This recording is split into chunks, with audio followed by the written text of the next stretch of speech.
R. Silent Channel. Ang Mr. Silent Channel. Ang guro kong malakas. Kabanata 2471-2475. Mabuting maging isang mortal. Sina Yang Yiyo at junior sister Ji Zixia ay lumipad sa dagat ng mga bituin. Senior sister, paano ka makakarating sa iyong tahanan? Hindi niya maiwasang magtanong. Guess, pilyong ngumiti si junior sister. Nasa kailaliman ba ng dagat ng mga bituin? Pinindot ni Yang Yiyo. Huwag manghula ng bulag, ngumiti si Ji Zixia at sinabi, ang nakakalat na walang kamatayang espasyo ay nasa intersection ng mundo ng paglilinang at mundo ng mga engkanto. Ito ay kabilang sa pagitan ng dalawang mundo. Ito ay napaka-natatangi at isang independenteng mundo ng kalawakan. May isang bagay muna akong dapat ipaalala sa iyo. Kapag pumunta ka sa nakakalat na walang kamatayang espasyo, hindi dapat atakihin ng mga practitioner ang mga inosenteng mortal, kung hindi, ang panuntunang itinakda ng pamilya G ay ang parusang kamatayan. Junior kapatid, dapat mong tandaan ito. Ang aking pamilyang G ay talagang maraming malalakas na tao. Ang panuntunang ito ay itinakda ng unang henerasyon ng aking mga ninuno sa pamilyang G. Sa nakakalat na walang kamatayang espasyo, bagamat maraming nakakalat na immortal, mas marami ang mga mortal. Maraming mortal ang sobra. Ang ilang mga nakakalat na immortal ay naninirahan pa nga kasama ng mga mortal, ngunit hindi sila kailanman makakaharap ng mga mortal. Malayang ipinapakita ang Taoismo, at hindi madaling pumatay ng mga mortal. Sa madaling salita, ang pamumuhay sa nakakalat na walang kamatayang espasyo ay mas libre para sa mga mortal kaysa sa mga magsasaka. Ang mga paghihigpit sa mga magsasaka ay napakahigpit. Ang sinumang magsasaka na pumupunta sa mortal na mundo ay dapat umangkop sa mortal na pamumuhay, kumain kapag oras na para kumain, matulog kapag oras na para matulog. Kaya, maliit na kapatid, dapat mong tandaan, huwag gumamit ng magic power sa mga mortal ng madali, ang aking mga ninuno ay talagang napakalakas. Sa pakikinig sa kwento ni Ji Zixia, paulit-ulit na tumanggo si Yang Yiyo bilang pagsang-ayon, ngunit puno rin siya ng kuryosidad tungkol sa nakakalat na walang kamatayang espasyo. Ito ay parang isang mundo kung saan ang mga tao at kalikasan, nako, ito ay isang mundo kung saan ang mga immortal at mga tao ay namumuhay ng magkakasuwato. Ipinanganak din siya bilang isang mortal, ngunit hindi niya maalala kung gaano na siya katagal na hindi nabubuhay sa isang mortal na buhay, ngunit sa sandaling ito ay inaabangan niya ito. Senior sister, ang panuntunang ito ay napakakaiba. Bakit ang iyong mga ninuno ay nagtakda ng ganoong tuntunin upang paghigpitan ang mga magsasaka? Hindi ba sila natatakot sa kaguluhan? Tanong ni Yang Yiyo. Hindi mo nauunawaan ito. Ang mga ninuno ng pamilyang G ay nagtakda ng panuntunang ito ng eksakto upang payagan ang mga practitioner na mas maunawaan ang daan ng langit, lalo na para sa mga nakakalat na immortal. Ang paglinang ng isip ay partikular na mahalaga, dahil ang mga nakakalat na immortal ay may nakakalat na immortal na kalamidad bawat 1,000 taon, na kung saan ay napaka-stress. Kung ikaw ay naiinip, ito ay madaling nakakalason. Hindi mapakali para mag-practice ng mas mahusay. Kapag huminahon ka lamang maaari kang magsanay ng mas mahusay at mahinahon na gamutin ang nakakalat na immortal na kalamidad bawat 1,000 taon. At ang pinakamahusay na paraan upang linangin ang pag-iisip ay ang maranasan ang mundo ng mga mortal, iyon ay, ang pagsama-sama sa mundo ng mga mortal, maranasan ang mga pagtaas at pagbaba ng buhay, buhay at kamatayan, at kagalakan, na siyang pinakamahusay na paraan upang linangin ang estado ng pag-iisip. Sa makatuwiran para sa mga ninuno ng pamilyang G na itakda ang panuntunang ito. Seryosong sabi ni Ji Zixia. Naiintindihan ito ni Yang Yiyo. Isa na siyang master of cultivation ngayon. Matapos pakinggan ang sinabi ng maliit na kapatid na babae, na iniisip ang buhay ng mga mortal, alam niya na ito talaga ang tanging paraan upang linangin ang mood. Napakasimpleng bagay, ngunit kakaunting practitioner ang makakagawa nito. Ngunit ang ninuno ng pamilya G ay matagal nang nakikita ang kakanyahan ng mundo ng mga mortal, at siya ay talagang isang kamangha-manghang tao. Okay, bubuksan ko ang Space Channel. Humanda ka. Pag-uusapan natin ang tungkol sa nakakalat na walang kamatayang espasyo habang naglalakad tayo. Sabi ni Ji Zixia, ngunit ginalaw niya ang kanyang palad at naglabas ng magic weapon sa kanyang kamay, o sa mas tumpak, isang token na puno ng kulog. Matapos ay activate ang magic power, umawit siya ng isang bagay, at ang token sa kanyang kamay ay kumikinang na lila, na sinundan ng kulog na dumadagandong sa dagat ng mga bituin. Pagkatapos ng kulog ay nagkaroon ng dagandong, at isang thunder vortex ang lumitaw sa harapan nilang dalawa, na isang portal na puno ng kulog at kapangyarihan ng kalawakan. Okay, pwede ka nang pumasok. Sabi ni Ji Zixia at pinona ang daan papasok. Sumunod si Yang Yiyo. Pagkatapos ng maikling pagkahilo, lumiwanag ang paningin ni Yang Yiyo, at lumitaw siya sa isang mundo ng asul na kalangitan at puting ulap. Nakaramdam si Yang Yiyo ng napakapamilyar na hininga, ngunit hindi niya masabi saglit.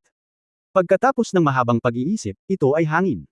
Ang hangin dito ay nagbigay sa kanya ng pamilyar na pakiramdam, na parabang ito ay katulad noong siya ay nasa Earth, ngunit ito ay mas sariwa at natural. Mayroon ding enerhiya sa mundo, ngunit kumpara sa mundo ng engkanto, kahit na ang enerhiya dito ay manipis, ito ay mas dalisay at mas malambot. Ito ay isang magandang lugar para sa pagre-retiro, hindi naiwasang sabihin ni Yang Yian. Retirement. Ano ang ibig mong sabihin sa retirement? Medyo natarante si Ji Zixa nang marinig niya ito. Natural na walang ganoong salita bilang pagre-retiro para sa mga immortal. Ayos lang, nandyan na ba tayo? Tanong ni Yang Yian.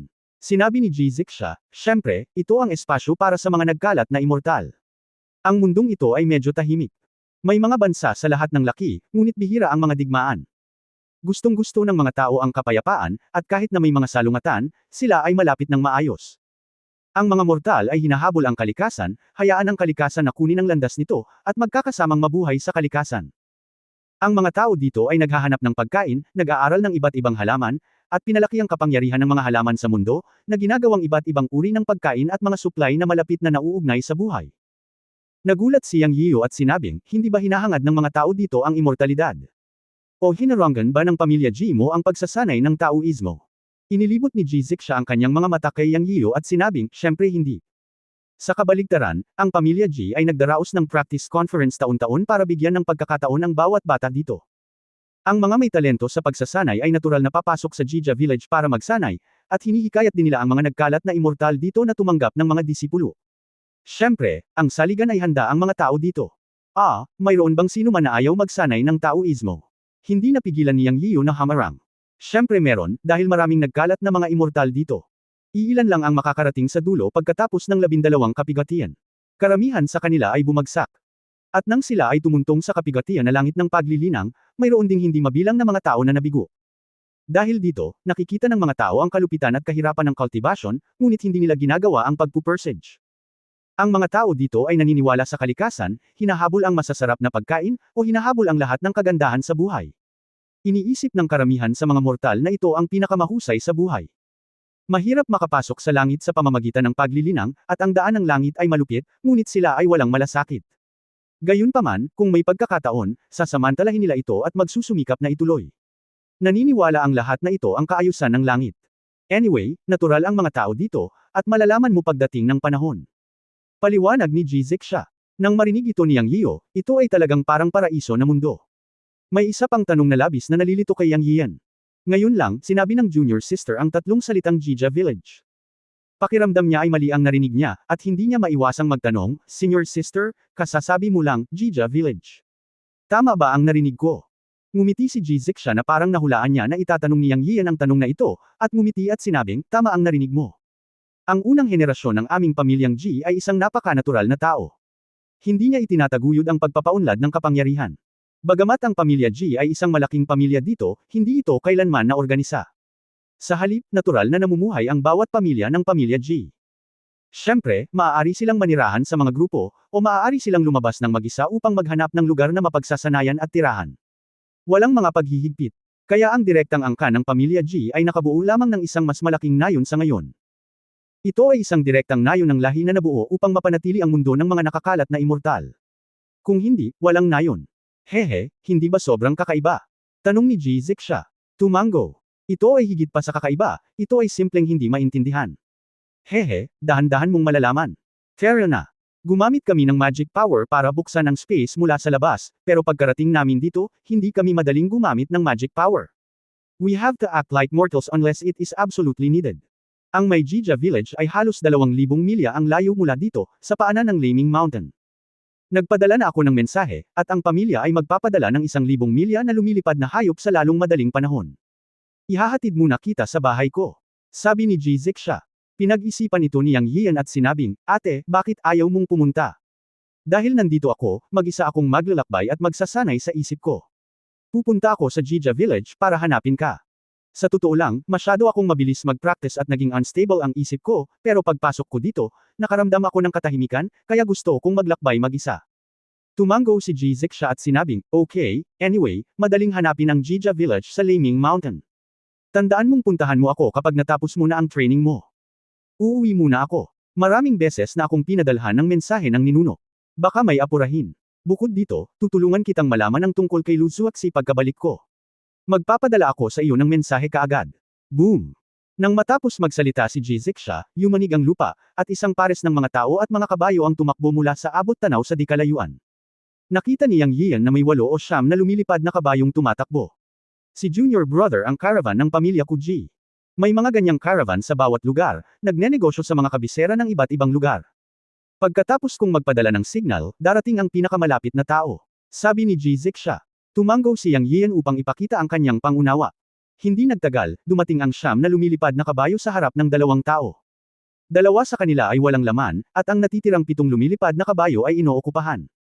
Ang 7 tao ay 7 makapangyarihang nakakalat na immortal. Nakita ni Yang Yian na sila ay nakakalat na mga immortal na nakalampas sa 8 kapigatian. Ito ay katumbas ng paglilinang ng walang kamatayang antas ng Monarco. Sabay-sabay na lumitaw ang 7 sa kanila, nakarapat-dapat na maging isang nakakalat na walang kamatayang espasyo. Magalang, miss, umuwi ka na. Ang pinangalan ng walang kamatayan ay bumaba at sumaludo ng may paggalang. Si Xiao Liuzi pala. Bumangon ka, masiglang bati ni Ji Ziksha at parang pamilyar na pamilyar kay Xiao Liuzi. Pag-uulat sa miss, pumunta lang kami sa Lindo City para magnegosyo. Nakita namin ang signal ng komunikasyon ng babae at sumugod dito. Sige, uwi na muna tayo. Hindi nag-atubili ang mapusok na personalidad ni Ji Ziksha. Agad siyang sumakay sa isang lumilipad na kabayo at sinabi kay Yang Yian, Little Junior Brother, gusto kong bumalik at hintayin ka sa Jija Village. Siya nga pala, para sa iyo ito, kung hindi, hindi ka makapasok sa nayon. Habang nagsasalita, inihagis ni Ji Ziksha ang token kay Yang Yian. Pagkatapos ay umalis siya kasama si Xiao Liuzi at ang kanyang grupo. Tumingin si Yang Yiu sa likuran ng junior sister na umalis at ngumiti ng mapait, nagmamadali ka talaga. Hindi siya nagmamadaling sundan ng junior sister sa Jija Village, dahil alam niya na ayon sa mga salita ng junior sister, ang pamilya Ji ay hindi masyadong nagmamalasakit sa mga nagkalat na immortal at mortal dito, kaya baka hindi niya mahanap si Lu Suotsi pagkatapos pumunta doon, at dahil nandito siya, naisip niyang medyo kawili-wili ang mundong ito, kaya titingnan niyang mabuti. Hindi isang kasinungalingan ang sabihin sa nakababatang kapatid na babae na kailangan niyang maranasan ang estado ng pag-iisip, dahil siya ay nag-ensayo ng napakabilis at ang kanyang estado ng pag-iisip ay talagang hindi matatag. Naglalakbay sa paligid dito, habang hinahanap si Lu Suotsi, magtatagal para makahanap ng isang tao. Ang lugar kung saan sila nanirahan ay isang ilang, ngunit mayroong isang maliit na daanan. Tiningnan ni Yang Yiu ang kapaligiran ng bundok at ilog na katulad ng kapaligiran ng mundo, ngunit medyo gumanda ang kanyang kalooban. Itinaas niya ang kanyang mga paa at naglakad sa daan. Walang layunin, at pumunta siya saan man siya pumunta. Ito ay ganap na isang paglalakbay. Naisip niya na masarap maranasan ang buhay ng isang mortal nang hindi gumagamit ng mana, at simula nang pumasok siya dito, nalaman niyang may puwersa talaga sa mundo na hindi niya kayang labanan, na siyang paghihigpit ng mana. Ang paghihigpit sa paggamit ng mana dito ay hindi lang basta usapan, syempre, kung gusto niyang gumamit ng mana sa pamamagitan ng puwersa, pwede rin, pero masama ang pakiramdam, at ang pagpilit sa paggamit ng mana ay maaaring magdulot ng hindi magandang bagay, kaya hinayaan na lang niya ito. Mula ngayon, mabuti na rin ang maging isang mortal, bilang isang paraan upang linangin ang kanyang estado ng pag-iisip. Kabanata 2472 may isang walang kamatayan sa Redleaf Mountain. Hindi naman sa hindi siya sabik na mahanap si Lu Suotsi, ngunit napakatagal na nito kaya walang saysay na mabalisa. Ngayong narito na siya, dapat niyang sundin ang mga lokal na kaugalian. Ang punto ay ang kanyang talento sa pag-iintindi sa hinaharap ay nakakita ng malabong larawan, isang magandang figure, na tila si Lu Suotsi. Sinabi rin sa kanya ng kanyang pangunawa na dapat siyang maglakad-lakad ng mag-isa, at maaaring may balita tungkol kay Lu Suotsi. Ito ang dahilan kung bakit hindi niya sinunod ang nakababatang kapatid na babae. Isa pang dahilan ay dahil nakauwi na ang little sister, tawag din ito ng pamilya, kaya dapat may mali. Hindi nararapat na sundan siya nito ngayon. Dapat ay may buffer time, kung hindi, ito ay magiging lubhang nakakahiya. Kaya't mag-isa niyang titingnan ang nakakalat na immortal na mundong ito. Sa oras na iyon, ang maliit na kapatid na babae ay dapat na malapit na, at hindi pa huli ang lahat para bisitahin siya. Isa pang dahilan ay gusto niyang malaman pa ang tungkol sa pamilya Ji kung nasaan ang nakababatang kapatid na babae. Ang unang pamilya na napapabalita sa buong mundo ng engkanto ay hindi ganoon kadali. Kung wala ka pang nalalaman at padalos-dalos at nakatagpo ng mga hindi inaasahang problema, ito ay magiging lubhang nakakahiya. Siyempre, alam niyang parang kamag-anak niya ang little sister niya, pero hindi ibig sabihin na pala kaibigan ng buong pamilya ni Ji.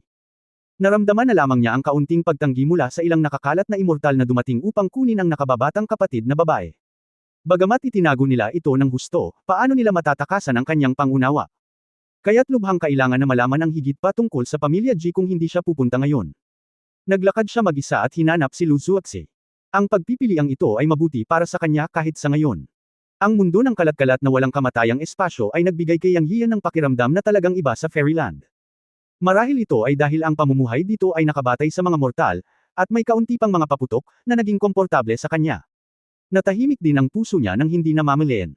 Hindi tulad noong nasa Fairyland siya, napaka-relaxed ni Yang Yian dito, kaya nagustuhan niya ang lugar na ito. Siyempre, siguro dahil relaxed siya matapos malutas ang lahat ng mga kaaway sa Fairyland. Pumunta sa lahat ng paraan, lumakad at tingnan na parang naglalakbay, nang walang direksyon at layunin, pumunta lamang saan ka man pumunta. Ang mundo dito ay mayroon ding araw, tulad ng lupa. Sa paglubog ng araw, nakita ni Yang Yian ang isang maliit na nayon. Pumasok siya nang walang pag-aalinlangan. Ito ang unang nayon na nadatnan ko noong dumating ako sa mundo ng Sanxian. Mukhang napaka-retro, at ang mga gusali ay napakaganda. Ang mga pangunahing materyales ay tila kahoy at bato, at ang bubong ay gawa sa pawid, ngunit hindi ito sira-sira, ngunit mukhang napakasaya sa mata. Sinabi ng maliit na kapatid na babae na ang mga tao dito ay hinahabol ang kalikasan, at ngayon ay tila totoo.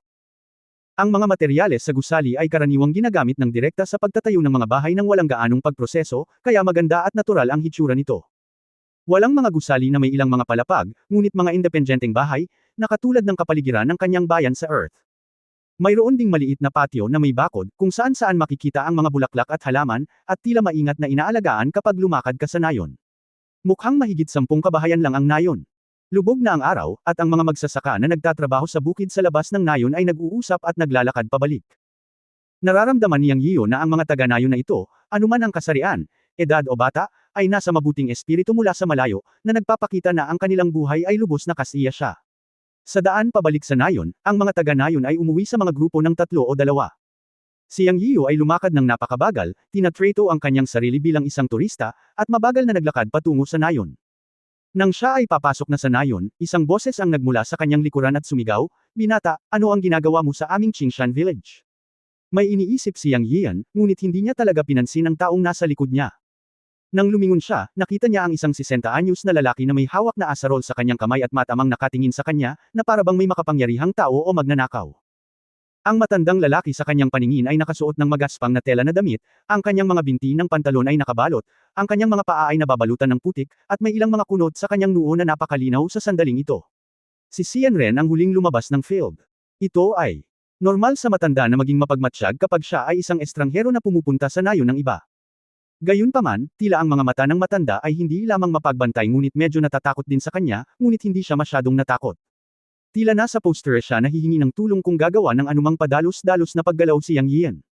Bilang tugon dito, mapait na ngumiti si Yang Yian sa kanyang puso. Ito ang unang pagkakataon sa libu-libong taon na siya ay itinuturing na isang makapangyarihan o isang magnanakaw. Nakangiti niyang sinabi, "Huwag kang matakot, matanda, hindi ako masamang tao." Bago niya natapos ang kanyang mga salita, naputol siya ng matanda na may pag-iinis, sasabihin ng mga masasamang tao na sila ay masasamang tao. Muntik nang mabulunan si Yang Yiyo. Ang marangal na Chen Kun Chanzan ay talagang itinuturing na isang masamang tao. Siyempre, hindi siya galit. Kung tutuusin, ordinaryong mortal lang ang kabilang partido, walang dapat ikabahala. Nakangiting sinabi niya, "Matanda, turista lang ako. Dumidilim na. Buong araw akong naglalakbay at wala akong nakikitang nayon sa daan. Ang nayon mo ang unang nayon na nakita ko pagkatapos maglakbay ng daan-daang milya, kaya gusto kong pumasok sa nayon para humingi ng tubig. Wala talaga akong masamang intensyon. Dahil hindi ka welcome, hindi ako papasok sa nayon." Hindi nagalit si Yang Yiyo sa harap ng isang ordinaryong matandang lalaki. Matiyag ang nagpaliwanag at sinabing hindi siya papasok sa nayon. Ngunit sa pagkakataong ito, nagbago ang reaksyon ng matanda. Mukha siyang mas relaxed at nagtanong na may pagtataka, "Naglakbay ka ng daan-daang milya sa isang araw. Ikaw ba ay isang immortal?" Ngayon ay si Yang Yiyo na ang nagulat. Malinaw na hindi siya naglalabas ng anumang aura at itinuturing ang kanyang sarili bilang isang ordinaryong mortal. Hindi niya inaasahan ang matanda. Hindi, ang mga salita niya ang naglantad sa kanya. Ang paglalakbay ng daan-daang milya sa isang araw ay hindi isang bagay na kayang gawin ng mga ordinaryong tao. No wonder tinanong ito ng matanda. "Matanda, matalas ang mata mo, hindi ito balak itago ni Yang Yiyo." Tuwang-tuwa ang mukha ng matanda at dali-dali niyang sinabi, "Nakita ko na ang walang kamatayan. Ikinalulungkot ko ang pagkakasala. Patawarin mo sana ako. Ako ang punong nayon ng Qingshan Village. Ang pangalan ko ay Wang Dakay." Mangyaring pumunta kaagad sa nayon. Bueno, mabilis na nagbago ang ekspresyon ng matanda kaya hindi nag-react si Yang Yiyo. Kinaladkad siya papasok ng nayon ng matanda habang nakatulala. Malinaw na naramdaman ni Yang Yian na iginagalang ng matanda ang mga immortal, ngunit hindi siya natatakot sa kanila. Maganda ang impresyon niya sa kanila, kaya hindi siya komportable. Siya ay kinaladkad papasok ng bahay ng matandang nagngangalang Wang Dakay nang hindi alam kung ano ang nangyayari. Ang unang bahay na pinasukan niya sa nayon ay kay Wang Dakay. May 3 bahay sa maliit na bakuran na may bakod. Sumigaw si Wang Dakay sa looban na may masayang tono, Xiaohai, gumawa ka ng tsaa at magluto ng mabilis, isang walang kamatayan ang dumating sa aming bahay. Bumalik na si Lolo. Isang batang babae na 12 o 13 taong gulang ang lumabas sa bahay. Tumingin siya kay Yang Yian nang may pag-uusisa. Immortal ka ba talaga? Ang maliit na batang babae na nagngangalang Xiaohai ay nagtanong kay Yang Yian, hindi man lang nahihiya. Xiaohai, huwag kang bastos, magtimpla ka ng tsaa. Sumimangot si Wang Dakay at pinagalitan ang kanyang apo, ngunit mukha siyang puno ng pagmamahal. Pagkatapos ay ipinaliwanag niya kay Yang Yian, ang immortal, huwag mong sisihin ang bata sa pagiging ignorante. Siya ang pangalawang apo. Nag-uusap sa bahay ng immortal. Ayos lang. Nag-usap ang dalawa at pumasok sa sala. Pagkaupo, nagdala na ang batang babae ng 2 tasa ng tsaa. Lolo, uminom ka ng tsaa, ang walang kamatayan, uminom ka ng tsaa. Salamat, pinasalamatan siya ni Yang Yiyo. Immortal, ikaw ba ay isang immortal? Bakit kamukha mo kami, hindi naman maharlika? Tanong ulit ni Xiaohai na may pag-uusisa. Hehe, Xiaohai, ano sa tingin mo ang hitsura ng isang immortal? O ano sa tingin mo ang hitsura nito? Nakangiting sabi ni Yang Yiyo, talagang nakita niyang kawili-wili ito. Ang immortal na naiisip ko ay lumilipad sa paligid ng Red Leaf Mountain, tulad ng isang dragon na makikita lamang mula sa ulo ngunit hindi ang buntot, sabi ni Xiaohai. Okay, Xiaohai, maghanda ka ng hapunan, si Lolo ay pagod na sa pagtatrabaho sa bukid, at ang immortal ay dumating sa ating bahay, kaya dapat natin siyang tretuhin ng mabuti. Hiniling ni Wang Dakay na magluto ang kanyang apo. Okay, sino ang maunang magluluto, at mamaya sasabihin sa akin ng walang kamatayan ang kwento ng walang kamatayan. Sabi ni Xiaohai sabay kindat bago umalis. Okay. Ngumiti si Yang Yiyo at sumang-ayon, maganda ang impresyon niya sa lolo at apo na ito, lalo na kay Xiaohai. Bagamat hindi niya sinasadyang tingnan, naramdaman ni Yang Yiyo na si Xiaohua ay may pangangatawan na kayang magsanay. Napaka-espiritual. Pagkaalis ni Xiaohai, kinuha ni Yang Yian ang tasa ng tsaa, uminom ng tsaa, tumingin kay Wang Dakay at sinabing, matanda, nasaan ang Red Leaf Mountain na binanggit ni Xiaohai? May mga immortal ba doon? Tila alam ni Wang Dakay na magtatanong si Yang Yian, at sinabing, ang Red Leaf Maple ay mahigit 10 milya ang layo mula sa nayon. Ito ay isang bundok na umaabot hanggang sa mga ulap. May mga pulang puno ng dahon na tumutubo sa buong paligid. May mga immortal ngang naninirahan doon, ngunit bihira natin silang makita. Ang henerasyon ng aking lolo ang nakakita nito. Sinasabing isang araw ay nagkaroon ng salot sa nayon, at ang mga immortal mula sa Red Leaf Mountain ay bumaba sa bundok upang pagalingin ang mga sakit at iligtas ang mga tao. Ganito nagpatuloy ang aming Qingshan Village. Ang mga immortal ay hindi lihim sa ating mundo. Alam ng lahat ang tungkol dito, at maraming kwento tungkol sa mga immortal. Karaniwang lumilitaw ang mga immortal kapag nagpapagaling ng mga sakit, negel iligtas ng mga tao, o mga sakuna mula sa langit, kaya hindi kami pamilyar sa inyo na mga immortal. Ang Qingshan Village ay isang maliit na lugar lamang sa kalaliman ng kabundukan. Mayroong ilang mga immortal. Ang mga immortal sa Red Leaf Mountain ay bihirang magpakita. Bihira natin silang makita, ngunit tiyak na umiiral sila. Sa ilang malalaking lungsod, sinasabing maraming immortal. Sa mata ng mga ordinaryong tao, ang mga immortal ay mabubuting tao, at lahat ay lubos na gumagalang sa kanila. Dahil ang mga walang kamatayan sa ating mundo ay tutulong lamang sa mga ordinaryong tao ngunit hindi makakasira ng mga tao. Ang dahilan kung bakit nagtanong ang Xiaohua tungkol sa mga immortal ay gusto talaga niyang maging Daoist at hanapin ang kanyang mga magulang. Ang mga magulang ni Xiaohua ay pumunta sa kabundukan upang manghuli 3 taon na ang nakakaraan at hindi na bumalik, kaya nais ni Xiaohua na linangin ang immortalidad. Pagkatapos lamang na linangin ang kawalang kamatayan, magkakaroon siya ng lahat ng uri ng pamamaraan ng Daoist, lilipad sa langit at magtatago sa lupa, at maglakas loob na hanapin ang kanyang mga magulang. Nako, napakaraming kwento rin ang narinig ng batang ito tungkol sa mga immortal, at nagkaroon siya ng mga maling akala. Huwag kang magtaka, walang kamatayan. Alam ko mula sa aking ama na ang landas ng paglilinang ay hindi isang madaling landas. Sana iniisip lang ito ni Xiaohua. Walang sinabi si Yang Yiyo, nakinig lang sa kwento ni Wang Dakay, o higit pa sa pagrereklamo. Sa katunayan, alam din niya na masaya si Wang Dakay na makita siya, at gusto niyang hilingin sa kanya na tumulong sa paghahanap sa mga magulang ni Xiaohua. Sa katunayan, ang paghahanap ng isang tao sa malalim na kabundukan ay madali para sa mga ordinaryong tao, ngunit ito ay isang piraso ng cake para sa mga immortal. Ang susi ay kung buhay pa ba ang mga magulang ni Xiaohai. Sila pumunta sa kabundukan upang manghuli at nawala sa loob ng 3 taon. Napakaliit ng posibilidad na mabuhay sila. Pagkatapos pakinggan ito, sinabi ni Yang Yiyo, huwag na nating pag-usapan ang tungkol sa pagtanggap ng mga disipulo. Simula nang magkakilala tayo, ito ay tadhana. Matutulungan kitang pumunta sa mga bundok para hanapin sila. Gayunpaman, 3 taon na ang lumipas. Sana ay huwag kang masyadong matuwa. Salamat, Immortal. Lumuhad si Wang Dakay para pasalamatan siya ng may nanginginig na boses. Kinawayan ni Yang Yiyo ang kanyang kamay at tinulungan siyang tumayo at sinabing, ito ay isang bagay lamang ng kaganhawahan. Walang gaanong pag-asa. Alam ko, salamat, Immortal. Sa katunayan, ilang beses akong pumunta sa Hanggai Mountain sa isang taon upang lumuhad at humingi ng tulong sa mga immortal, ngunit walang balita. Gusto ko lang maintindihan ang gusto ng sarili ko at ni Xiaohua. Maaari ko bang tanungin kung ikaw ang immortal mula sa Hanggai Feng Mountain? Akala talaga ni Wang Dakay na si Yang Yiyo ay isang immortal mula sa Hanggai Mountain, na 60 milya ang layo mula sa kanilang nayon. Naisip niya na araw-araw siyang pumupunta roon upang humingi ng tulong at inilipat ang mga immortal sa bundok, kaya lumitaw si Yang Yiyo. Ngunit hindi si Yang Yiyo. At ngayon ay pinaikit ni Yang Yiyo ang kanyang mga mata pagkatapos pakinggan ito. Umiling siya at sinabing, hindi. Ngunit iniisip niya na ang mga immortal sa Redleaf Mountain ay malamang na hindi mabuting tao. Ayon kay Wang Dakay, 3 taon siyang pumunta sa paanan ng Redleaf Mountain bawat taon para humingi ng tulong sa mga immortal, ngunit walang tumugon. Ipinakita nito na ang mga immortal sa Redleaf Mountain ay hindi rin mabubuting tao. Kung humingi ng tulong ang mga tao ngunit walang tumugon, hindi ba sayang ang tiwala ng mga tao sa kanila? Mukhang sulit na bisitahin ang Redleaf Mountain. Ito ay isang magandang pagkakataon upang tanungin ang mga lokal na immortal tungkol sa kinaroroonan ni Lu Zuoxi. Kung tungkol sa pagtulong kay Wang Dakay na makahanap ng anak na lalaki at manugang na babae, ito ay simple.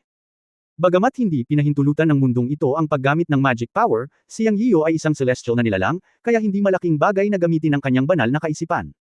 Si Wang Dakay ang unang mortal na nakilala niya sa immortal na mundo. Ito ay kapalaran, kaya siya ay maaaring makatulong.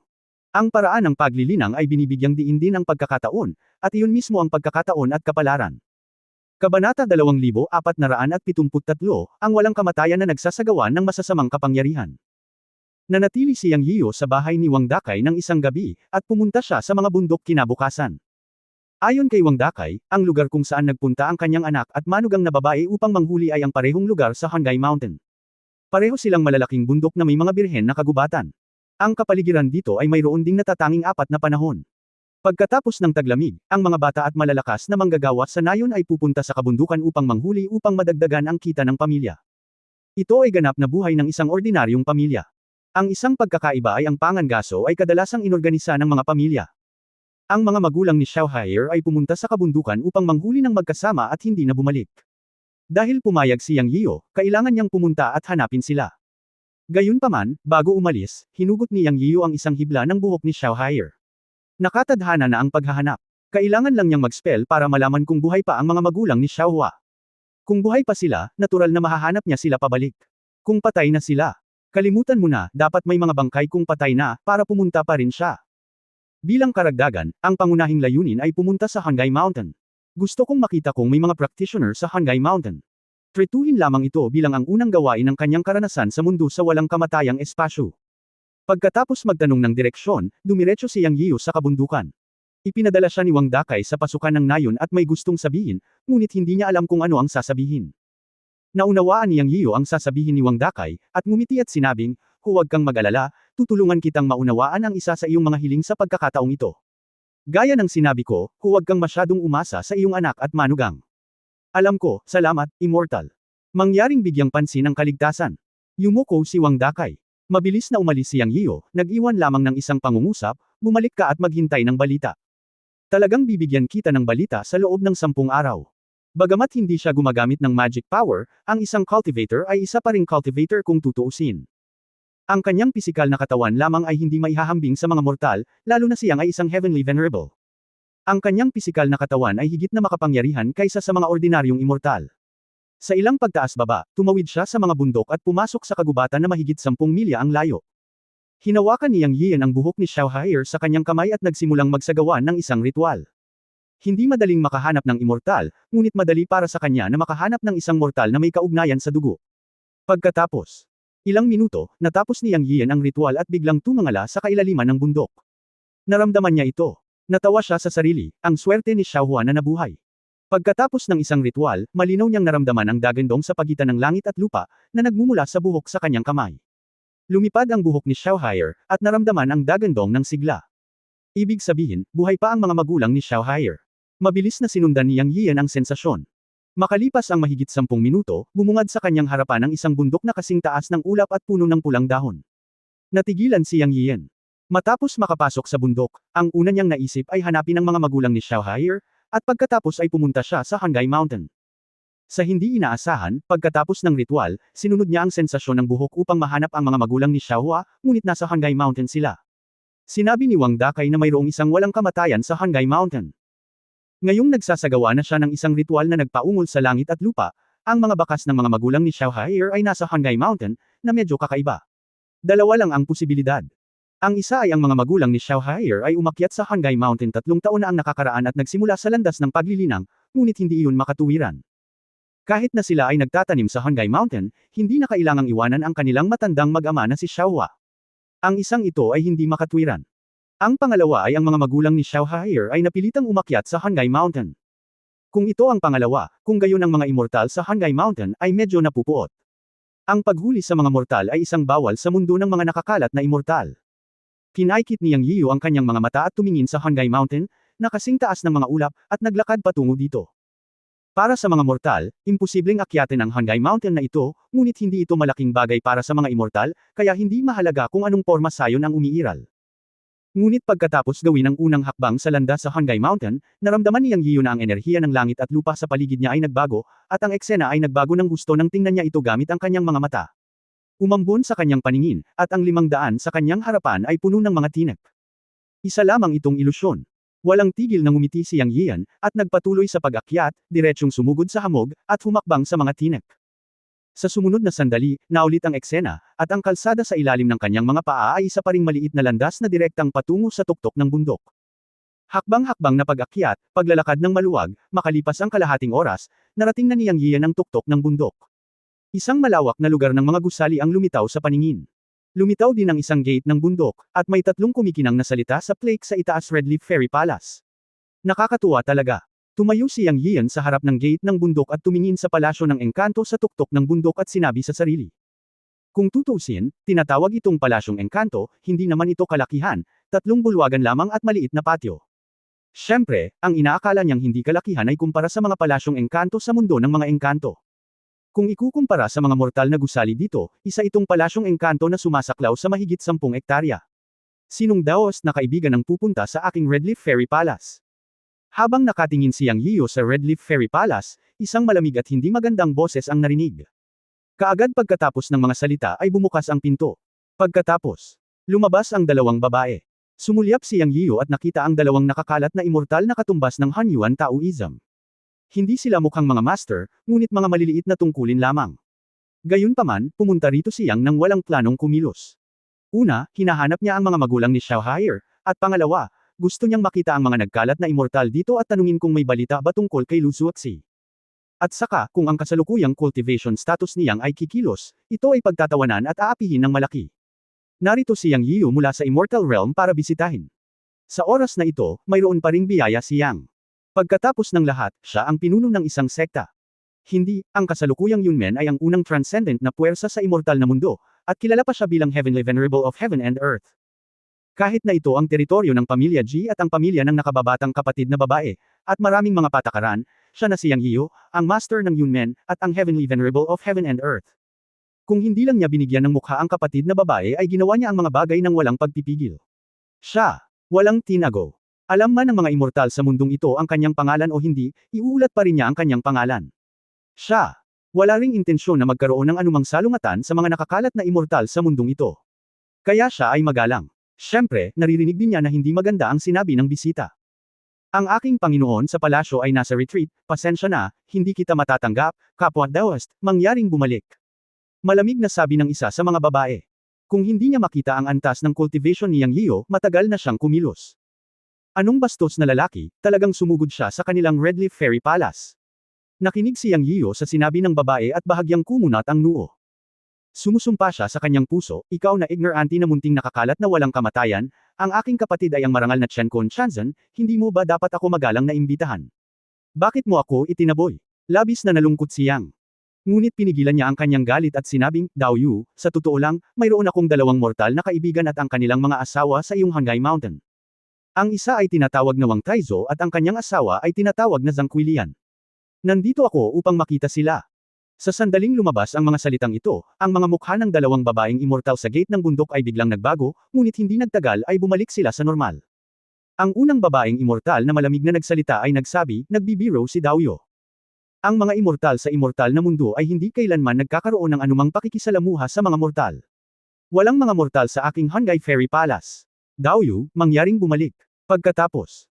Pagkasabi nito, iminuwestro niya ang kanyang mga kasama, tumalikod at naglakad papasok para isara ang pinto. Bang! Agad na nagsara ang pinto ng Hanggai Fairy Palace. Matagal nang hindi bumalik sa katinuan si Yang Yiyo. Ano? Ang impyerno ay nangyayari. May problema. Siguradong may malaking problema itong Hanggai Fairy Palace. Walang mga mortal. Haha, paano ako, ang dakilang Chen Kunshansan, gagawa ng mali? Dapat may problema. Pagkatapos ng pag-uusap, labis na nalungkot si Yang Yiyo sa sunod-sunod na pag-urong ng dalawang munting immortal. Ito ay mabuti ngayon. Dahil hindi mo ako papasukin, at ikaw ay nagkasala, na sinasabi na walang mga mortal sa iyong Redleaf Fairy Palace. Well, ano ang trick ng iyong Redleaf Fairy Palace? Aalamin ko. Originally, I wanted to be a gentleman with grace and reason, but since you don't give me a chance, you must be a reckless man than me. Sa kasong ito, bubusugan kita. Si Yang Yian ay nanunuya at kumaway sa gate ng bundok ng Redleaf Fairy Palace ng casual. Boom! Ang mataas at napakarilag na tarangkahan ng bundok ay biglang nagkapira-piraso matapos ang isang malakas na ingay at naging abo. Sinabi ni Junior Sister na hindi ka madaling gumamit ng magic power laban sa mga mortal sa mundo ng nakakalat na immortal na espasyo, ngunit hindi niya sinabi na hindi ka maaaring gumawa ng aksyon laban sa mga immortal na practitioner, tama ba? Kung ikaw, huwag mong tanggapin ang toast, mapaparusahan ka. Pinakagusto ko ang iyong estilo. Isang courtyard na gawa sa puting jade slab ang lumitaw, at ang malaking courtyard ng basketball court ay napapaligiran ng mga pulang puno ng dahon. Ang tanawin ay natatangi, ngunit sa sandaling ito, ang tarangkahan ng bundok ay naging mga guho ng suntok niyang, na sinira ang maayos na eksenang ito. How dare you? Halika dito. Ang dalawang immortal na babae na hindi nakalakad ng malayo ay kinilabutan. Hindi nila inaasahan na matapang ang magnanakaw na ito na talagang sinira niya ang tarangkahan ng Hanggai Palace. Isang malakas na aura din ang lumabas mula sa kanya, at ang dalawang babaeng antas ng Han Yuan ay natakot at sinigawan siya. Suck! Na may mapanuksong tingin sa kanyang mukha, hakbang-hakbang na tinungo niyang ang courtyard ng Hanggai Palace, at ang dalawang immortal na babae ay natakot at patuloy na umatras. Pumunta ka, sabihin mo sa iyong bastos na Panginoon ng palasyo na lumabas at makita mo ako, kung hindi, huwag mo akong sisihin sa pagyupi ng Redleaf Palace mo. Ilabas mo rin ang taong hinahanap ko. Bibigyan kita ng 10 hininga. Siyang ay nagpapanggap na. Iyon, ngunit napakasaya niya. Ginamit niya. Kagandahang loob bago puwersa. Hindi mo siya masisi kung hindi mo siya binigyan ng pagkakataon. Ikaw. Naramdaman ng isa sa mga babaeng immortal ang pressure mula kay Yang Yiyo, at ang kanyang mukha ay namutla at hindi siya makapagsalita. Swoosh, swoosh, swoosh. Pagkatapos, mahigit 10 figure ang lumitaw sa paligid at pinalibutan si Yang Yiyo. May mga lalaki at babae, matanda at bata. Mayroong 12 tao sa kabuuan. Sinulyapan sila ni Yang Yiyo at nalaman na lahat sila ay immortal sa antas ng Immortal King man lang. Ang isa sa kanila ay aktwal na umabot sa antas ng Immortal Venerable, na itinuturing na 12 kapigatian na immortal. Ngunit kung talagang bibilangin mo sila, sa kanyang mga mata, sila ay nasa huling yugto lamang ng Immortal Venerable, hindi man sa antas ng kaliwanagan. Matapos lumitaw ang mga immortal na ito, pinaikit ni Yang Yiyo ang kanyang mga mata, at may bakas ng pagpatay na hangarin sa kanyang mga mata. Dahil naramdaman niya ang madugong aura mula sa mga taong ito, na siyang aura ng dugo mula sa mga mortal, na may bahid ng hinanakit. Siya na ngayon ay isang taong may sapat na kaalaman, at mayroon siyang kaunting pag-unawa sa sitwasyong ito. Ang aura ng ilang cultivator na tumahak sa matinding landas ng cultivation. Sa madaling salita, ang mga nakakalat na immortal na ito ay malamang na pinuhin ng mga mortal at magsanay ng ilang masasamang kasanayan. Kung ito ang kaso, karapat-dapat siyang mamatay. Ang ganda ng Redleaf Fairy Palace. Kabanata 2474 na Redleaf Blood Lotus. Ano ang ibig mong sabihin, kapwa Daoist? Tinitigan ng immortal na 12 kapigatian si Yang Yiyo, napakalaki ng kanyang hangarin sa pagpatay. Kung hindi niya makita ang lalim ni Yang Yiyo, matagal na siyang kumilos. Sa kasamaang palad, kahit na siya ay 12 kapigatian na immortal, hindi niya makita si Yang Yiyo. Ikaw ba ang Palace Master ng Immortal Palace na ito? Tanong ni Yang Yiyo na may singkit na mga mata. Bagamat ang kabilang partido ay isang 12 kapigatian na walang kamatayan, hindi siya natakot sa lahat, at kahit na hindi ito seryoso. Dahil ang immortal na 12 kapigatian ay katumbas ng immortal na Panginoon, ang pinakamataas na immortal, ngunit maging ang mga immortal na 12 kapigatian ay nahahati sa mataas at mababang antas, tulad ng nasa itaas ng immortal na Panginoon ay ang siyam na layer na langit ng pangunawa. Sa ibabaw, lahat sila ay walang kamatayang mga Panginoon, ngunit sila ay nahahati sa pangunawa. Ang taong ito ay katumbas ng kaharian ng yumaong immortal na Panginoon. Kaya hindi ito gaanong mahalaga kay Yang Yiyo, kahit nakatumbas siya ng mataas na antas ng pag-unawa. Sa kabilang banda, sa wakas ay alam na niya kung bakit ang lugar na ito ay tinawag na walang kamatayang espasyo. Sa ganoong kalalim na bundok, siya ay bumangga sa isang 12 kapigatian na walang kamatayan. Ito ay talagang karapat-dapat na maging mundo ng walang kamatayang espasyo. Lalong naging interesado si Yang Yian sa mundong ito. Ako si Zuo Yi, ang Deputy Palace Master ng Redleaf Fairy Palace. Kaibigang Dawist, galing ka sa mundo ng mga engkanto, tama? Bakit mo sinira ang tarangkahan ng bundok ng Redleaf Palace? Kung hindi mo ako bibigyan ng paliwanag ngayon, hindi maganda ang katapusan ng usaping ito. Nagbanta ang Deputy Palace Master na nagsasabing siya si Zuo Yi. Haha, okay, kung gayon hindi ako magpapatalo. Ibigay mo ang dalawang mortal, ang isa ay si Wang Taizu at ang isa ay si Zhang Quilian, at pagkatapos ay hayaan mong lumabas ang iyong prinsesa upang makita ako. 10 minuto na ang lumipas. Ngayon 2 minuto na ang lumipas. Dahan-daang sabi ni Yang. Nagbago ang mukha ni Zuo Yi, ngunit tumibok ang kanyang puso. Maraming mortal dito. Paano niya malalaman ang tungkol kay Wang Taizu at Zhang Quilian? Ngunit dahil ang kabilang partido ay dumating sa pinto, maaaring ang 2 taong ito. Ngunit ang punto ay ang mga mortal dito ay bawal makakita ng liwanag. Lahat sila ay ginagamit ng mga taong ito upang magsanay ng masasamang kasanayan. Kapag natuklasan ang sekreto ng paggamit ng mga mortal para magsanay ng masasamang kasanayan, hindi sila pababayaan ng master ng Sanxian Space, ang pamilyang G, at maging ang buong mundo ng Sanxian. Kapag nalaman ang lihim na ito, mamamatay sila ng walang libingan. Ang taong ito ay hindi maaaring iwanang buhay. Patayin. Matapos alamin ang susi, hindi na nagsalita si Zuo Yi at direktang nagbitaw ng isang salita ng malamig patayin. Patayin si Yang Yiyo. Sa oras na ito, agad na kumilos ang iba at inatake si Yang Yiyo. Napapaligiran si Yang Yiyo sa gitna, at higit sa 1 dosenang nakakalat na immortal ang sama-samang umatake. Ilang sandali, nagkaroon ng patuloy na dagandong, at ang iba't ibang pag-atake ay dumiretso kay Yang Yiyo. Gayunpaman, galit na tumawa si Yang Yiyo, oo naman, may problema. Natatakot kang may alam akong mga sekreto, kaya magandang patayin ka ngayon. Malamig ng nguso. Ang buong katawan ni Yang Yiyo ay kumikinang na may 10 kulay, at bigla siyang sumabog. Sa sumunod na sandali, patuloy na umalangaw ang mga hiyawan sa paligid. Isa-isang bumagsak sa lupa ang mga nagkalat na immortal at nawalan ng buhay, kasama na ang Puff. Sa simula, ang tanging nabubuhay pa sa bukid ay si Zuo Yi, ang 12 kapigatian na nakakalat na walang kamatayan. Hindi dahil malakas siya, kundi dahil sadyang iniligtas ni Yang Yiyo ang kanyang buhay. Si Zuo Yi ay samuka ng dugo sa lugar at lumuhad. Kailangan niyang lumuhad, kaya inilagay ni Yang Yian ang isang kamay sa noo ni Zuo Yi at sinimulang hanapin ang kanyang kaluluwa. Ayaw niyang mag-aksaya ng oras sa mga taong ito, at ang paghahanap ng kaluluwa ay ang pinakadirektang paraan. Pagkalipas ng ilang minuto, si Zuo Yi, ang 12 kapigatian na nakakalat na walang kamatayan, ay naging abo sa kanyang mga kamay. Tumayo roon si Yang Yian at nakuha ang gusto niyang malaman. Kapansin-pansin, talagang nakita niya si Lu Zuoxi sa alaala ni Zuo Yi. Sa alaala ni Zuo Yi, isang beses lang niya nakita si Lu Zuoxi sa isang nakakalat na immortal na auction sa Lingyo City. Ang dahilan kung bakit nagkaroon ng epekto si Zuo Yi sa kanyang memorya ay dahil si Lu Zuoxi ay miyembro ng underground black market organization na tinatawag na Fengdian sa Lingyo City, kaya naalala niya si Lu Zuoxi pagkatapos tumingin sa kanya ng ilang beses. Tuwang-tuwa si Yian. Oo naman, si Lu Zuoxi ay nasa mundo ng nakakalat na walang kamatayang espasyo. Isinulat niya ang mga pangalan ng Lingyo City at Fengdian Black Market, iniisip na pagkatapos malutas ang usapin dito sa lalong madaling panahon, pupunta siya sa Lingyo City upang hanapin si Lu Zuoxi. Hindi ko alam kung kamusta na siya ngayon. Pagkatapos ng lahat, ang alaala ni Zuo Yi na nakita si Lu Zuoxi ay mahigit 4,000 taon na ang nakalilipas. Ngunit isang bagay ang tiyak, si Lu Zuoxi ay mula sa Fengdian Black Market Auction. Ito ay isang palatandaan.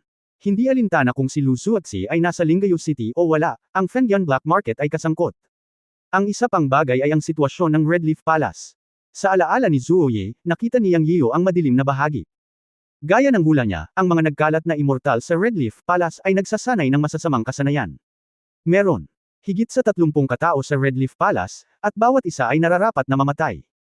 Ang bawat isa sa kanila ay nakilahok sa pagsasanay ng masasamang kasanayan. Ang pangunahing punto ay ang paraan ng pagsasanay ng masasamang kasanayan ay masyadong malupit. Nahuli nilang lahat ang mga ordinaryong mortal at ginamit ang dugo ng mga buhay na tao upang linangin ang isang masamang espiritual na gamot upang magsanay ng masasamang kasanayan. Ang nilinang na masamang espiritual na gamot ay tinatawag na Redleaf Blood Lotus. Ito ay tumatagal ng mga 60 taon mula sa pagtatanim ng mga buto hanggang sa kapanahunan. Bagamat napakabilis ng maturity time, ang maturity ng bawat Redleaf Blood Lotus ay kumakatawan sa buhay ng isang ordinaryong mortal.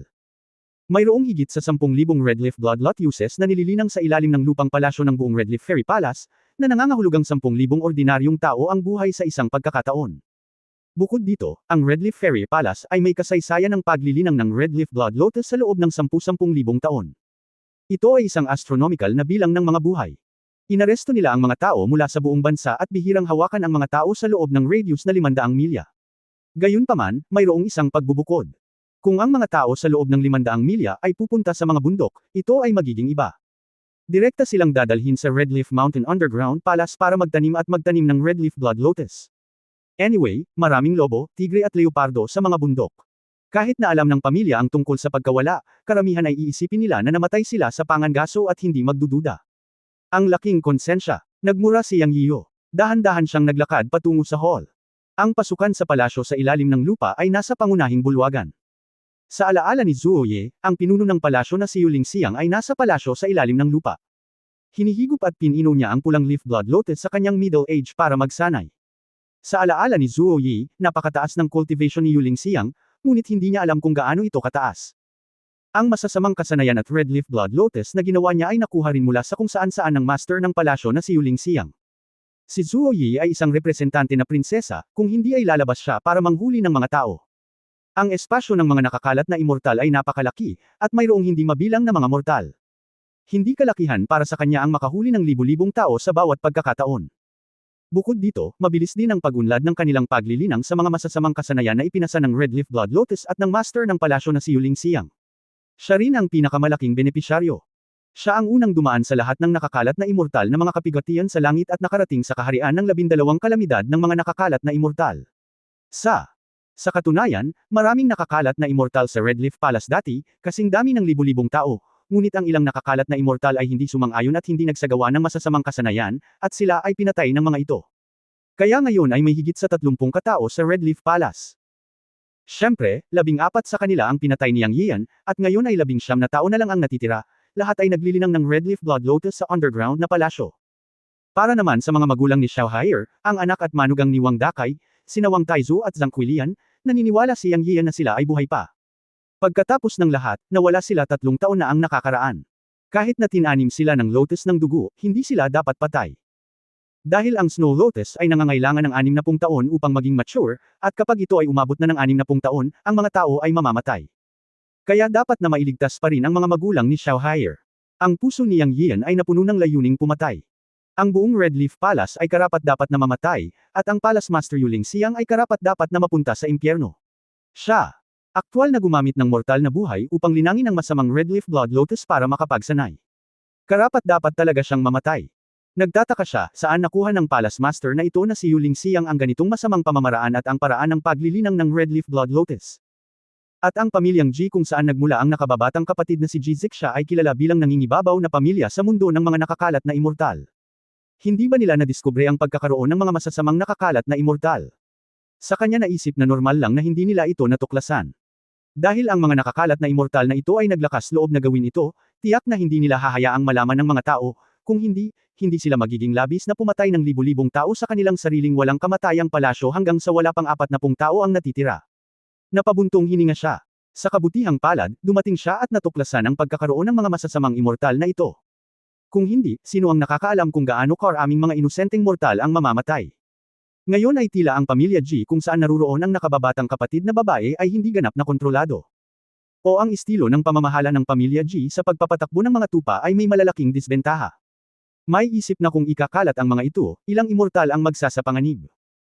Kung tutuusin, ayon sa alaala ni Zuo Yi, ang masasamang kasanayan at Red Leaf Blood Lotus na ipinamana ni Yuling Xiang ay maaari ngang magpapataas ng makalangit na kapigatian ng mga immortal kada 1000 taon.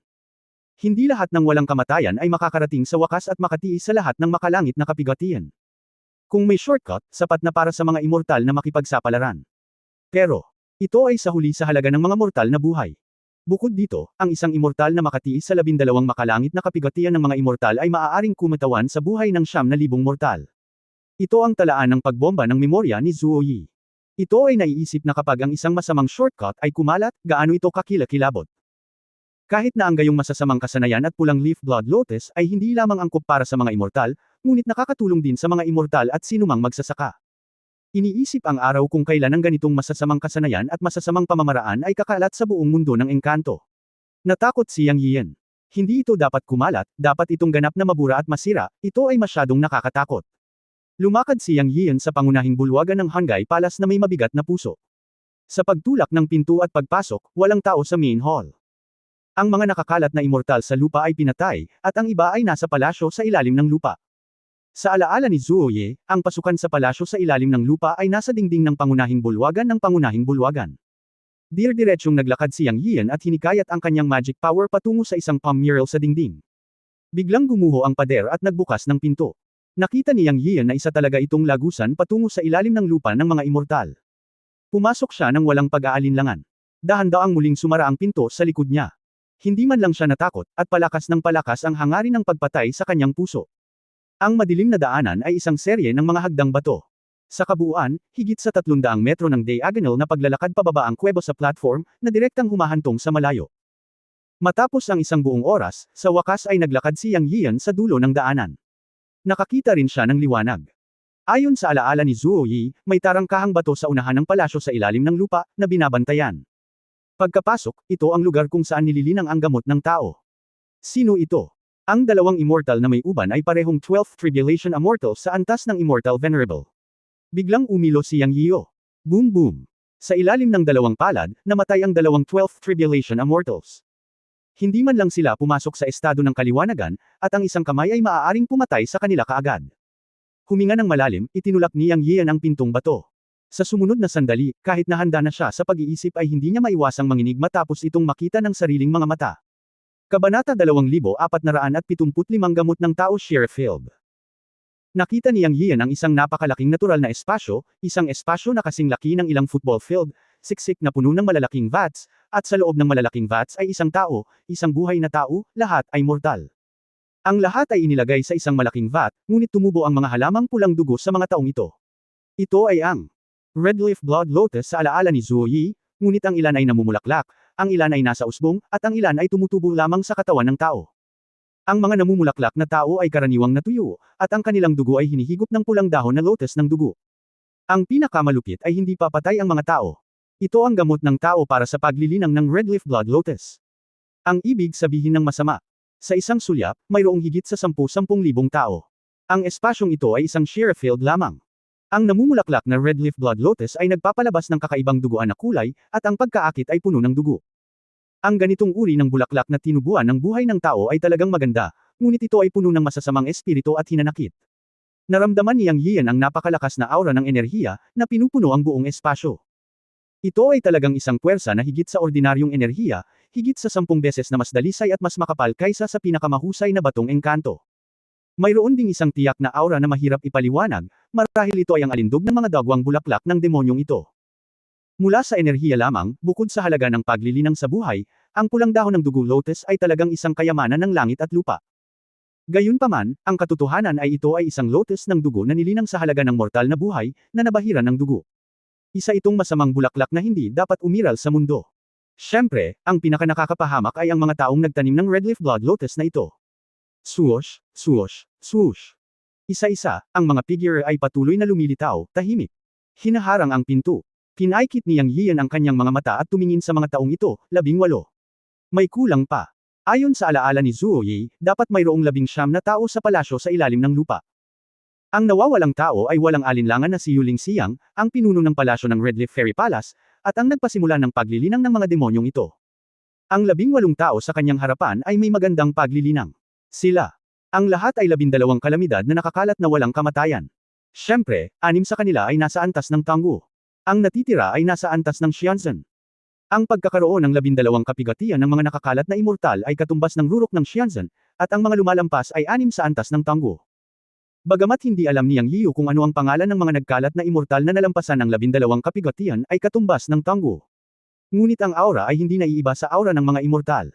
Ang 6 na pinakamakapangyarihang Tanggu ay ang Tanggu 6th Heaven, at ang pinakamataas ay ang nakakalat na walang kamatayang katumbas ng Tanggu 7th Heaven.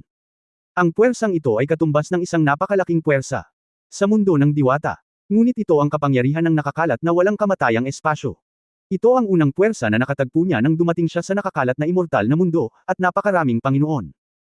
Ito ay sapat na upang ipakita na ang kapangyarihan ng nakakalat na walang kamatayang espasyo ay malayo sa kanyang imahinasyon.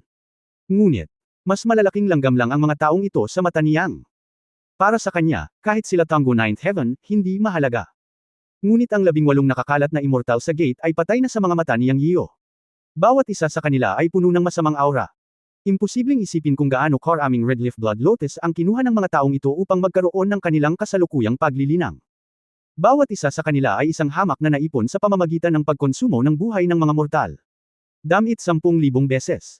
Hinarap ni Yang Yian ang mga taong ito at itinaas ang kanyang kanang kamay. Sa sandaling ito, isang asul na liwanag ang kumislap sa kanyang kanang kamay at nawala sa kadiliman sa isang iglap. Ang asul na liwanag ay natural na ang maliit na sawa na si Xiaolan sa kanyang palso, o ang malaking lason. Naisip ni Yang Yian na isang magandang bagay para sa kanila na patayin ang mga basurang ito ng sabay-sabay, kaya hinayaan niyang lasonin sila ni Xiaolan at hayaan silang mamatay ng malungkot isa-isa. 10,000 ng mga mortal. Isa-isang inilagay sa isang malaking vat, at ang masamang pulang dahon ng dugong lotus ay hinihigop ang kanilang kakanyahan at dugo ng paunti-unti araw-araw, hanggang sa sila ay naging isang mommy skin bag at namatay. Maaari mong isipin kung gaano kasakit ang magtagumpay. Kaya't ang mga nagkalat na immortal na ito ay hindi dapat magkaroon ng magandang wakas. Hiniling ni Yang Yian kay Xiaolan na kumilos at lasunin sila ng paunti-unti. Ang laso ni Xiaolan ay maaaring pumasok sa kaluluwa, na karapat-dapat sa mga bastard na ito. Patayin mo siya. Pagkatapos ng maikling katahimikan, ang isa sa mga nakakalat na immortal ay paos na nagsalita. Walang duda na alam na ng mga nagkalat na immortal na ito ang nangyari sa labas. At si Yang Yiyo ay talagang isang tagalabas. Dahil sa iba't ibang aura, ang mga immortal na kumuha ng Red Leaf Blood Lotus ay ibang-iba sa mga cultivator mula sa labas ng mundo. Pumasok si Yang Yian at nakita ang kanilang malaking sekreto sa palasyo sa ilalim ng lupa. Talagang hindi niya ito kayang hayaang mabuhay. Ang paggamit ng mortal na buhay upang linangin ang espiritual na gamot ay isang bawal sa mundo ng mga magsasaka. Siya ay isang tipikal na masamang magsasaka at hindi dapat ikalat. Kaya kahit na ang mga taong ito ay minamaliit ang antas ng kultibasyon ni Yang Yian, papatayin na nila siya. Hehe, desperate, patayin mo ako. Hindi qualified kayong mga scumbag. Bahagyang ngumisi si Yang Yian, itinaas ang kanyang paa at naglakad papasok, hindi man lang sineseryoso ang 18 nakakalat na immortal. Dahil kumilos na si Xiaolan, hindi magiging madali ang lason ni Xiaolan kahit na nahawa si Tangu Jikongtian, lalo pa itong mga nagkalat na immortal. Patayin! Ang 18 nakakalat na immortal ay umungal at gumalaw. Papatayin nila si Yang Yian. Ngunit napatigil sila sa isang iglap. Isa-isa silang kinilig. Para silang sinapian ng masasamang espiritu. Pagkatapos ay nagsisigawan sila at bumagsak sa lupa. Xiaolan, huwag mong patayin ang mga hamak na ito ng sabay-sabay. Hayaan silang tamasahin ng sakit saglit. Pumasok si Yang Yian sa malaking bulwagan at dahan-daang nagsalita. Hiss! Tunog sa dilim ang tugon ni Xiaolan, ngunit hindi siya nagpakita. Ito ang espesyal na tagubilin ni Yang Yian na hayaang magtago si Xiaolan sa dilim, dahil mayroong 19 na tao sa underground na palasyo sa alaala ni Zhuo Yi, at ngayon ay 18 kalat-kalat na immortal lamang ang lumitaw, at ang tunay na master ng palasyo ay hindi nagpakita.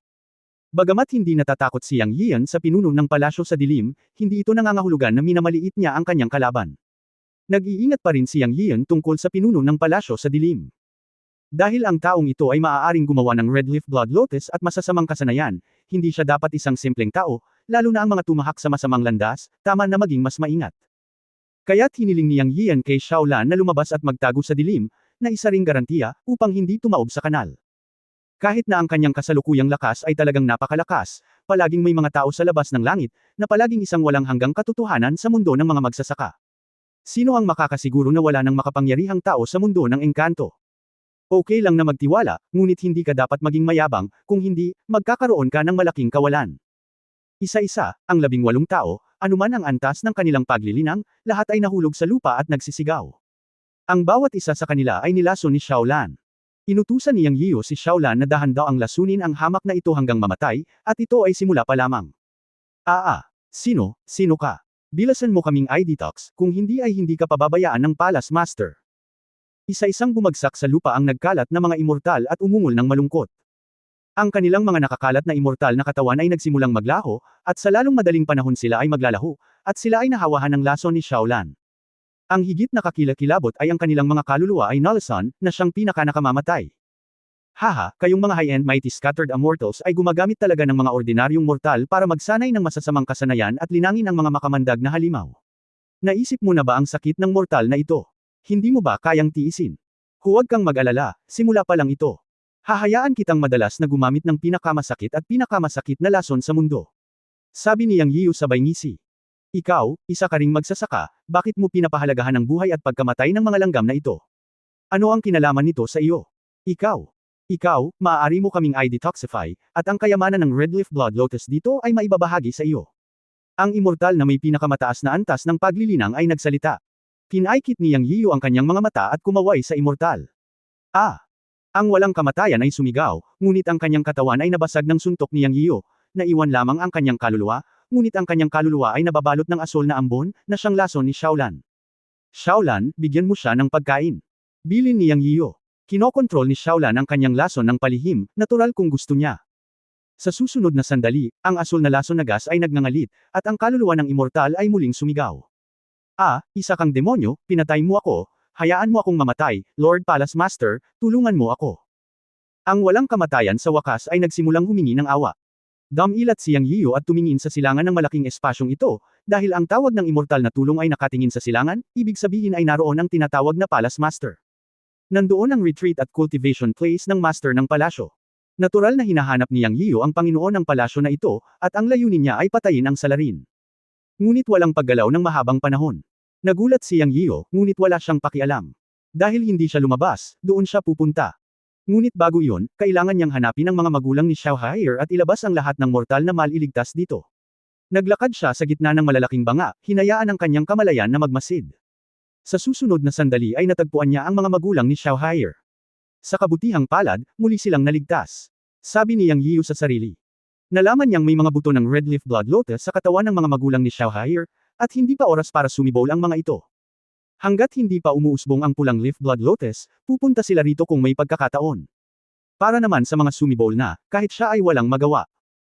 Dahil ang pulang Leaf Blood Lotus ay nagugat sa kanilang mga katawan at sumanib sa kanilang mga katawan, at ang mga taong ito ay nawalan ng malay at ganap na naging gamot ng tao, sila ay nabubuhay na patay, at walang saysay na iligtas sila. Tanging ang mga may pulang dugo na lotus na pulang dahon ay hindi sumibol sa kanilang mga katawan ang may pagkakataon na mabuhay at maligtas, dahil umiiral ang kanilang kamalayan. Ilabas lamang ang mga buto ng Red Leaf Blood Lotus sa kanilang mga katawan. Ngunit ang prosesong ito ay hindi madali, ngunit magagawa ito ni Yang Yiu. Sa pamamagitan ng isang sweep ng kanyang espiritual na kahulugan, natagpuan niya ang higit sa 500 mga tao na maaaring maligtas, o yaong ang mga buto ng Red Leaf Blood Lotus ay hindi sumibol sa kanilang mga katawan. 500 katao lamang sa 10,000 ang makakaligtas. Huminga ng malalim si Yang Yiu, ngunit hindi siya nagmamadaling iligtas ang mga tao. Naisipan niyang maglakad papuntang silangan. Kung gusto niyang iligtas ang mga tao, kailangan niyang lutasin muna ang hindi kilalang mga kaguluhan, iyon ay, ang Palace Master na hindi pa rin nagpapakita. Tanging kapag walang epekto ay nailigtas niya ang mga tao ng may kumpiyansa. Hindi ko alam kung bakit hindi pa nagpapakita itong Palace Master. Hindi na naghintay si Yang Yiu. Dahil hindi ka lumalabas, hahanapin kita. End of this chapter.